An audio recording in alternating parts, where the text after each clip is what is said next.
Hello, everyone. My name is Mark Kagiyama, and I'd like to welcome everyone here to Be Your Own Hero. I'm a stage 4 prostate, bone, and lung cancer patient, been dealing with cancer since late 2020, and I am doing really, really well. And, talked about it, so I'm not going to go into it right now.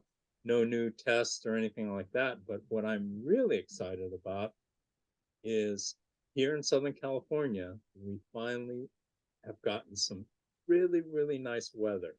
So I've gone back to my normal walking, and I walked this morning, in fact, and just so beautiful. So, I mean, it's just incredible. And so, I really come to enjoy and embrace the simple things in life. So when I go out for a walk, just to see the blue sky and the birds just going crazy, birds chirping, and the trees, and just looking around and admiring um, the scenery. It's just so awesome, and I hope that everyone here has a chance to appreciate the things that are really important, and which are the little things in life. And so I am so excited to have a fantastic gentleman from New Jersey, Mr. James Gardner. And I'd like to bring James on and please introduce yourself. Tell us a little bit about yourself. Hi, Mark. How are you doing? Fantastic. Terrific. First of all, I thought it was always nice in Southern California. we've had so much rain this year. In fact, last week was the first week in months that we didn't get rain. So Really, no kidding me. we've had so much rain. In fact, up in Mammoth, which is the local ski area, they had a record-setting snow, and I believe they had 800 inches of snow. Oh my goodness. For California, that's unheard of. Usually we get like a dribble here, dribble there, and that's why we're always in a drought. But this year, everybody was praying for rain, and it really came.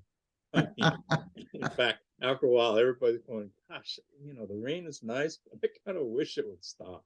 So now the weather is just beautiful, absolutely gorgeous. So, Oh, fantastic. Yeah, it's pretty nice here in New Jersey. We kind of had a non-winter. We didn't have much snow at all. But anyway, spring is here. absolutely, absolutely. Tell us a little bit about yourself, James. Well, my wife Kelly and I are empty nesters, and we have three daughters who are all grown and married and have children of their own, but they're all local now. They live close to us, and we have four grandchildren and a fifth on the way. And wow, congratulations. thank you very much. Yeah, and which is wonderful. But I am retired right now. I should say I'm semi-retired. I'm a substitute teacher in a local school, elementary school, which I enjoy. But I retired from my career about 2019, and it's we're doing podcasting now. We have a podcast, Your History, Your Story, which is we're having a lot of fun with that, and pretty good health. I feel in very good health now. That wasn't always the situation, which is, I think, what we're going to talk about in a few minutes. Yes, we So are. I'm feeling great, enjoying the nice weather. Oh, that is excellent. Great to hear. So let's kick this off and really get into it, and let's talk about your cancer and how it started and your diagnosis, and let's get into it. This is going to be great. Absolutely. So back in 2014, I think 2013 or so, I did have some issues with my prostate. There's a benign prostate enlargement, so I was on some medication for that, and my PSA had gone up a little bit, so they gave me an extra test they did. I forgot actually the name of the test they did, but it turned out that it appeared like it was not cancer, so just keep an eye on it. And then in 2015, early in the year, I believe it was, I went for a physical for a new term life insurance policy. Now, my PSA test, to detect prostate cancer. I had been doing that regularly, but Let me stop you right there. For those please do. who don't know, PSA is the marker for prostate cancer. And generally what you want is under 4, I believe, 4 or 5, something like that. Yeah, it depends on your age, I think. Right. Yeah, So that's very go ahead. important. Yeah, so Sorry. yeah, I'm glad you brought that up. So I think it's prostate specific antigen, I think is what it stands for. But this particular time in when I had this test done for the insurance policy, it came up a little bit higher than even before, and they thought my urologist was very cautious, and I really appreciate him being very cautious. He thought it was a little high, and he said, "Listen, I want you to make sure you're taking the medication for the benign prostate situation because certain things can affect your PSA levels that may not be cancer. Could be an infection. It could have been an infection because I wasn't clearing urine efficiently enough." So he said, "Make sure you're taking that medication. Let's see if it calms down, and we'll come back." I think he said about a month later. So a month later, it came back thinking, okay, I'm sure the numbers dropped. And the number went up. The number went up from I think it was about a 4 to a 5. So it was going in the wrong direction. And he decided that it was important for me to have an MRI. So I'm at this point, I'm starting to get nervous. I didn't really have any symptoms, so to speak, out of the ordinary that I thought were a problem. But I went for this MRI and I figured this is going to clear me.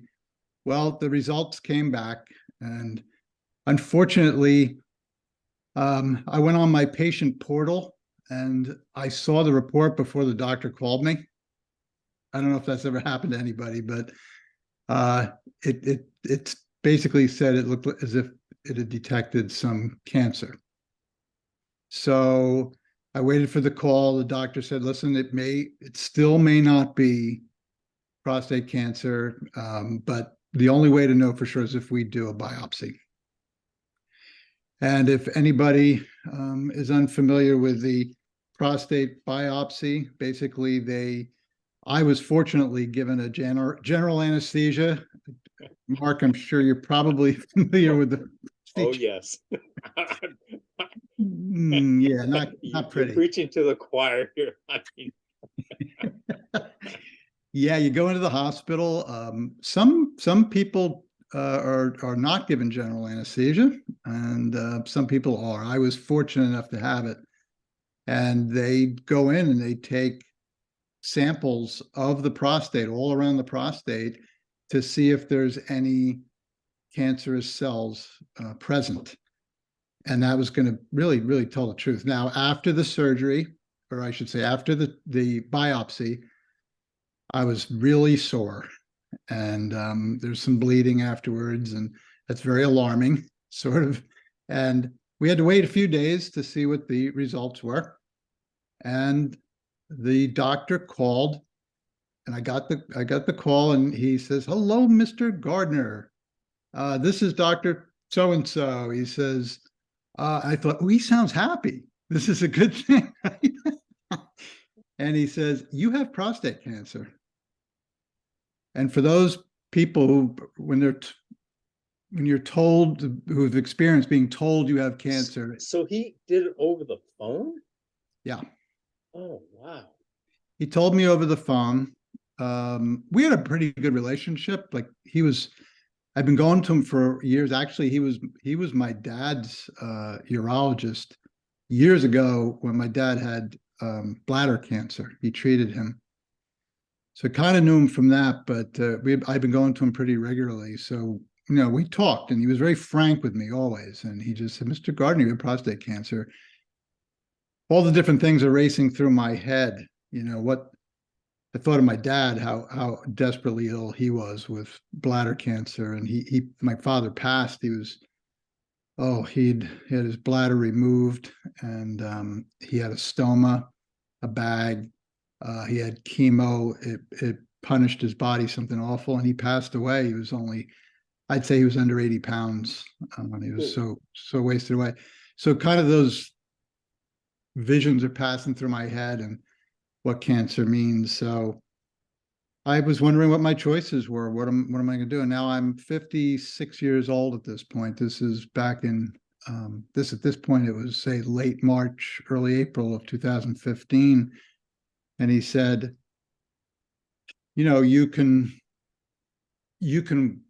watch it for a little while, but he says maybe a year or two, but you'll have to have digital exams, biopsies, maybe every 6 months, and to see if it in effect becomes a more aggressive form of cancer or whether it needs to really need to be removed. He was really leaning towards surgery being the best route, but that depending on me, I could take a chance and let it go a little bit. And it's just not in my personality to let cancer remain in my body. It just wasn't there. Told me I had a Gleason score of 6, which is actually pretty favorable as far as those results go. But there was always that chance it could kick up to a 7. And they don't really know really what Gleason score is until they do pathology on the organ after it's been removed. So there's always a chance maybe they didn't get the right Gleason score. So what are we going to do? My wife and I were looking at each other, and we had to make a decision. And everything's racing through my mind. I didn't know what to do, and the doctor gave us some of his thoughts and recommendations. And then my wife and I looked at each other, and actually we started getting into a little argument because I was taken aback. She was taken aback. We were in the middle at the time. Unfortunately, my oldest daughter's husband got a job offer in Texas, and we live in New Jersey, and we had a 1-year-old grandson. So they were leaving us, which was really hard at the time. And my middle daughter was getting married to a young man in the Air Force. So she was going to be leaving home and going with him out to Ohio to a Air Force base. Our youngest daughter was still at home, but I felt like our family's sort of leaving, and I've got cancer. How much worse can this get this year, you know? But my wife and I, we thought about it. The first decision that we made was, well, the first thing, thankfully, was that we were glad that we had been tracking my PSA, that the doctors had been tracking it and acted before it got worse. So we were very thankful for that. But we decided very quickly that we were not going to wait and see for another year or two, because it was too frightening to think it could leap to a more aggressive form. So we decided, some of the advice that came from the doctor was that getting radiation treatment was not going to be a good option. I think one of the reasons was mentioned, my father had bladder cancer, and to be, radiating down there perhaps is not a good idea. Also, having had some prostate issues in the past, it may have made that situation even more uncomfortable for me with radiation. So surgery was the best option. Also, when you're younger, and I was considered pretty young at 56 with prostate cancer, that when you do radiation, it could perhaps, give more time to, if there's a lot of radiation down there, maybe over time that could cause problems. So we opted for surgery. But the question was, where? I wanted to go to the local hospital, get it done as soon as possible, and let's be done. And at the same time, Kelly was slowing me down, my wife Kelly, and she said, let's ask around. Let's start asking people. Well, a friend of mine had a brother who had just retired, I believe, from Johns Hopkins. He was a doctor, and he was in the urology department down there. He said, why don't you call him? Why don't you call him and see if he can get you in touch with his brother? Well, we did. And the brother got us connected to a doctor down there, a very good doctor. So I said, all right, we'll go down there for a second opinion consultation. But I'm thinking, I really want to be up here because it's close to home. You know, I just want to, I don't know how you felt, So let me but stop you right there. please do. Who was more scared, you or Kelly? Oh, that's a really good question. Probably I was more scared, but it's hard to tell because I think she was trying to be strong for me. But I know how scared I was, and I started becoming very me focused. Like, oh my gosh, me, what am I going to do? But it really was affecting her just as much.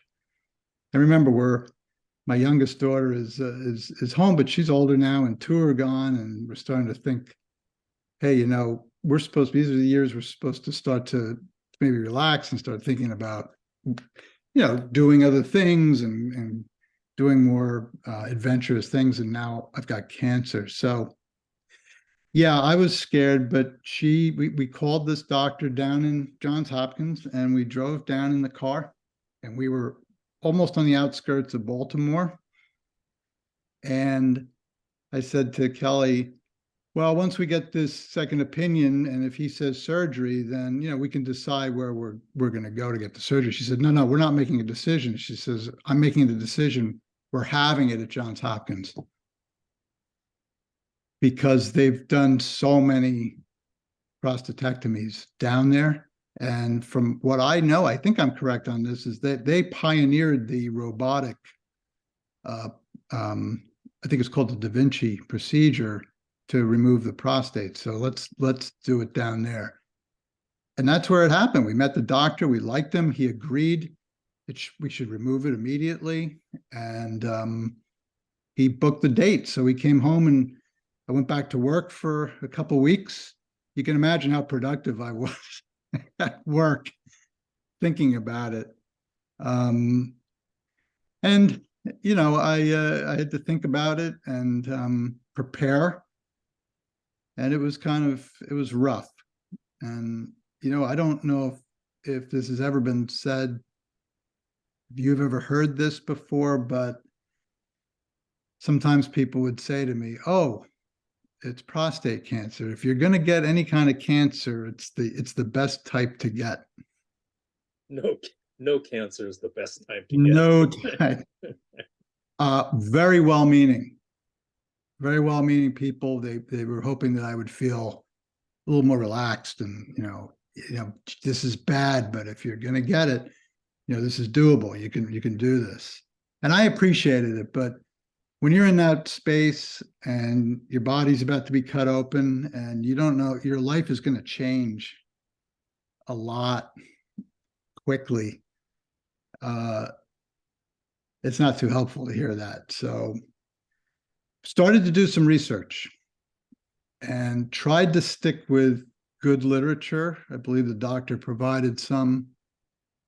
I started to read about what to expect afterward.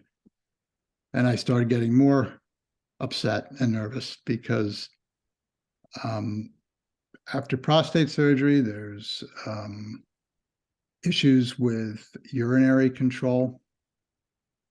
There are potential, you have to wear a catheter bag. There's sexual function problems that occur. It is still major surgery. Your body has to heal from it. So all these things I'm reading about. But the biggest target was get rid of the cancer, get it out of my body.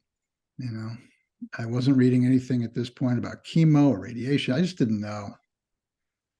So we ended up packing up the car, my wife and I. We went down there. And I remember the first day we stopped for lunch at a Cracker Barrel. I had a nice lunch, but I couldn't eat then for the rest of the day and all day of the next day. And it was almost the Last Supper. I thought it was. And we got there. The people at Johns Hopkins were wonderful.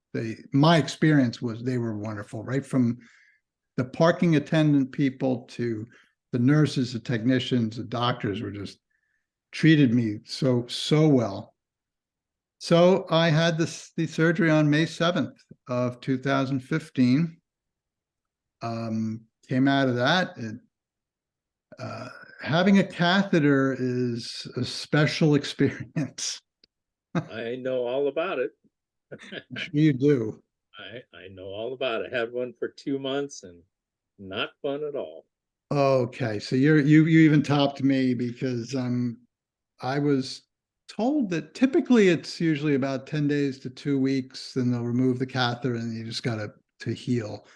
Well, that's the way I thought it was going to be. So I had the surgery. It was doing okay, and I ended up coming home after a couple of days, and Kelly drove me home. When we went down there, by the way, my wife was able to stay in the room with me, and that was wonderful. And I think if you want to decide on whether you're going to travel to get surgery or you're going to stay closer to home, some of the things you consider are, the quality of the care you're expecting, the mobility of your loved ones and yourself. Can you get there? Can somebody be down there with you? Because you don't want to go down there on your own.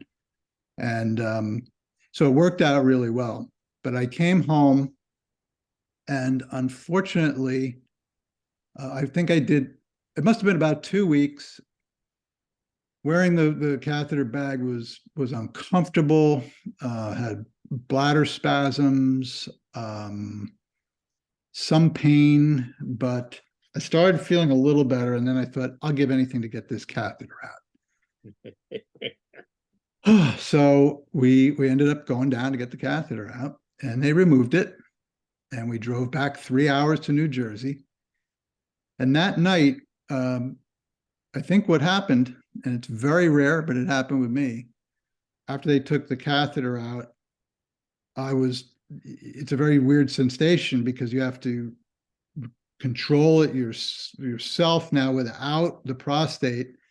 And physiologically, I'm no doctor, but you're used to that prostate being there. And when it's not, your control over your urine flow is almost zero at first. But I was trying to strain, and I apparently burst a suture in the surgery, and it dropped me like a ton of bricks onto the floor. It was the worst pain I've ever had, times 10 in my life. I was on the floor, and nobody knew what to do with me. And the pain finally subsided, but it happened again the next morning. And the doctor had me, basically, we had to be brought back down, another 3 hours in the car. My middle And daughter. I bet you enjoyed that. Oh, it was a lot of fun, Mark. You're making me. I could feel your pain as you said that. Yeah, It's just oh. it was nasty. It was nasty. But I was in the car. My daughter was asleep in the back seat, and Kelly drove me down there. God bless her. Again, when we had the doctor, they called us twice on the way down to check on me. They had the room set up when I got there, and they put the catheter back in. Well, fast forward, I had it in for 6 weeks on the catheter, and to give it time to properly heal, which it did. But the process of healing was difficult because I just wanted to be better. I wanted to get back to work. I wanted to move around. I was walking around. Kelly would walk me outside. I'd walk around my patio 6 or 7 or 10 or 20 times. And I just looked like Groucho Marx bent over. It was very uncomfortable. But after the catheter did come out, I started to feel better. Eventually, well, actually, back up a drop. During that 6 weeks, the frustration was the bag was not, I hope this is not too much information. It was pinkish. And I mean, there was still some bleeding and some healing going on. And I think to me, that meant it wasn't getting better. I wasn't getting this thing out. And after close to the end of the 6 weeks, it was clear. I was able to go down there. They took the catheter out and I was able to come home and heal. But I lost a lot of weight. The healing process, totally. I tell you, I would say almost a year later, I was still tired. I didn't have the energy that I had before. And I had to get used to wearing, frankly, initially I had to wear an adult diaper because I didn't have control. And a lot of men don't talk about it, but it's an emotional adjustment when you have that surgery. And you're used to your body being a certain way for 56 years, and it's not that way anymore. So it was an adjustment. But my wife was very supportive. We had friends who would come over and visit. I had a friend actually who drove all the way down from New Jersey to Johns Hopkins to visit me in the hospital. That's the type. I had friends from college sending me gifts and candy and stuff. The support was just tremendous, and it was just a great experience to know how many people cared for me. It was wonderful in that respect.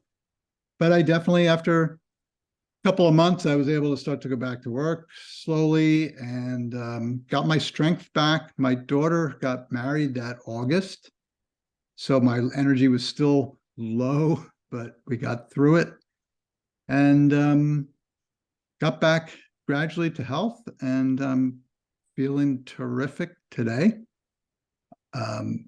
I went back initially, I think it was every 3 months for a PSA test. When your prostate has been removed, it should be 0 or undetectable on a PSA. And it was, undetectable. Then we went, I think, to 6 months instead of 3. And then I had one test that came back showing detectable. And I couldn't get my head around it. I was just so upset. And the doctor said, well, we're going to have to wait another 2 weeks. We'll do it again. Could be an error, but he says it's technically not recurring yet. But we would have to wait and see. So my mind is racing way down the line. What's going to happen to me? And we've already taken it out. So that means it's going to be radiation or chemo or something like that. So I'm thinking about those horrible things. And 2 weeks of prayers. We had people praying for us, and I went back, had the test, and it came back undetectable. And it's been undetectable since. I go once every year now. So thanking God for that, because I feel good now. Oh, that is awesome. That is truly awesome. Congratulations on getting through that whole process, because that's I did not have my prostate removed, but I could only imagine what that, to have that surgery in that area, it's got to be just. It really was. It was. Yeah. It was a big surgery to start off, being the first surgery I ever had. And it was your body is kind of in shock. It feels like it's trying to adjust to all sorts of new things. And of course, some things come back the way they were, some things don't come back exactly the way they are, but you get used to it and you adapt and you move on. But one of the things, Mark, that I did want to say is that although that experience was miserable, and I would rather I have not gone through it, but in some ways there were some blessings involved, because I've been able to talk with people like you and our mutual friend Tim Sohn, and also I've had people coming to me and say, "Hey, James, so and so at church just got diagnosed. Would you speak to him?" And I go in and here's this guy with the eyes bugging out. He's just found out. He doesn't know what's going to happen to him. And I'm able to at least tell them what some of the things to expect, and that they most likely will never have that experience that I have with that setback.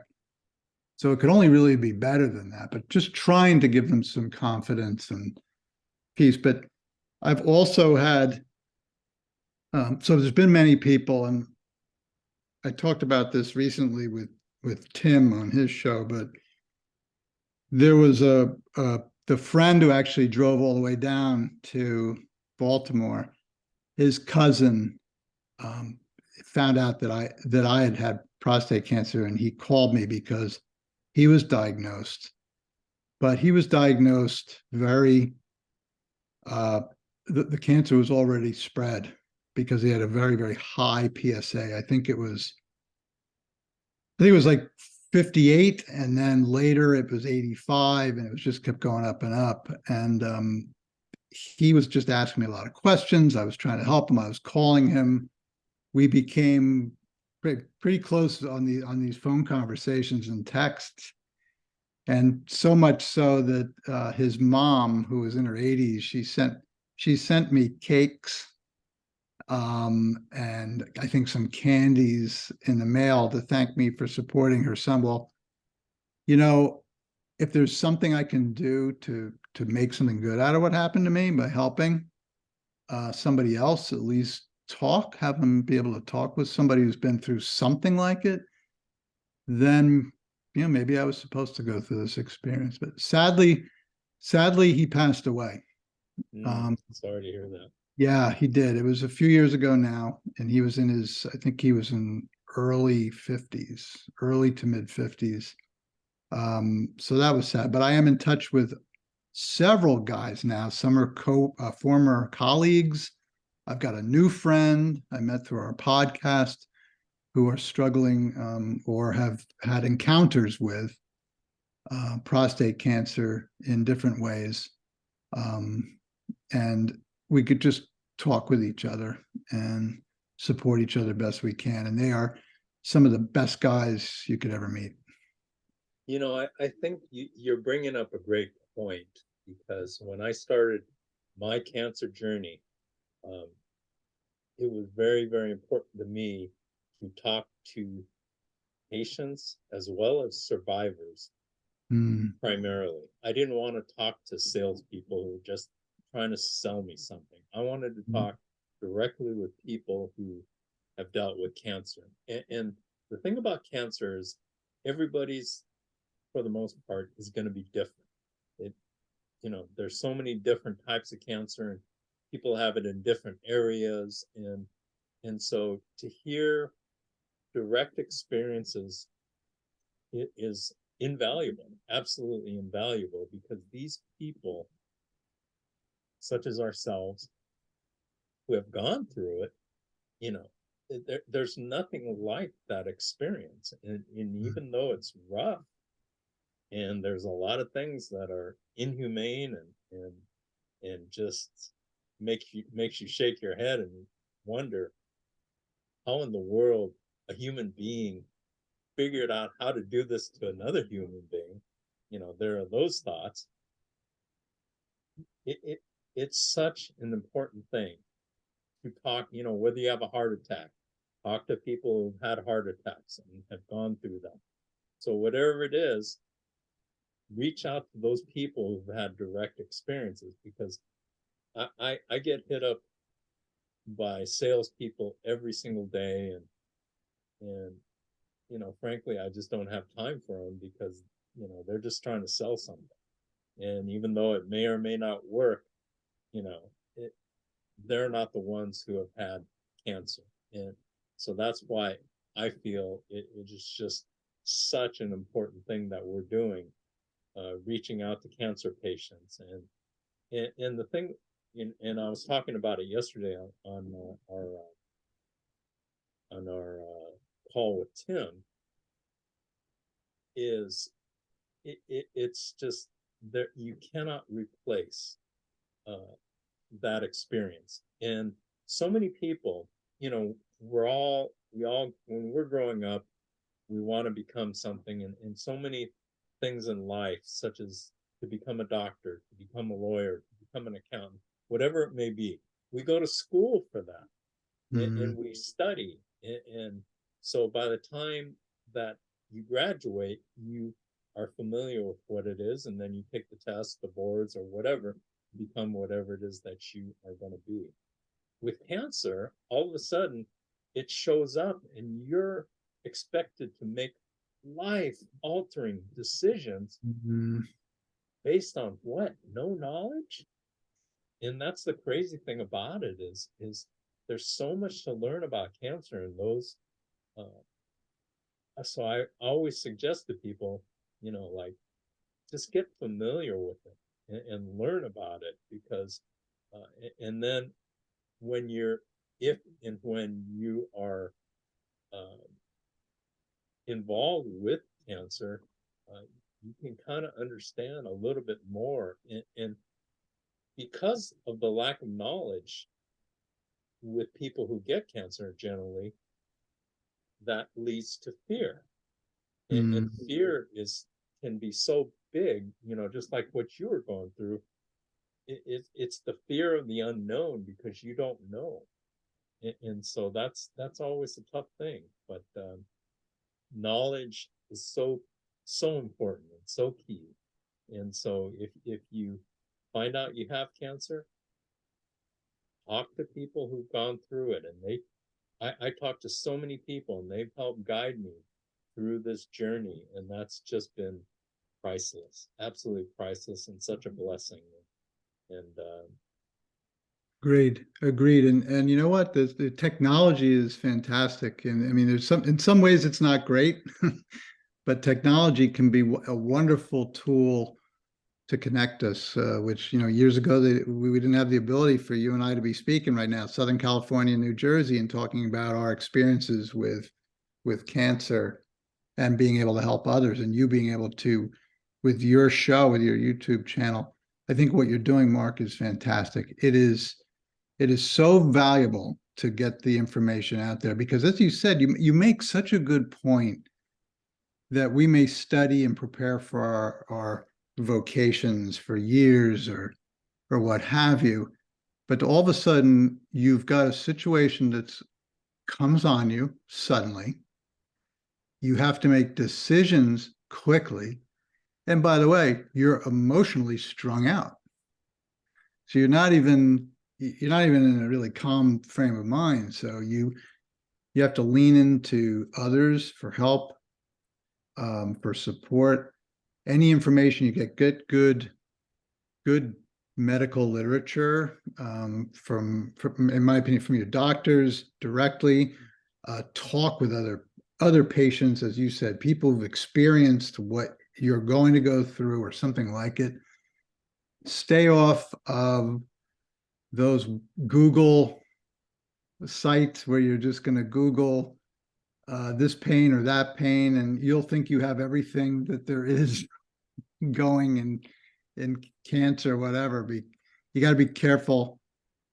Having too much information can be misleading as well. But as you said, you go to the sources, go to the people who've dealt with it, find out what they did, what they've learned, and then what kind of good sound information you can get, um, from professionals as well. That's the way I look at it. But I tell you, I think when you can sort of not normalize, but at least make the discussion of cancer more approachable, be more approachable about it, have people able to actually speak to others. Um, it's not a taboo thing. Talk, find out what's going on. I, You're th- you're I think as a society, we've really um, made progress in that area, because there's Mhm.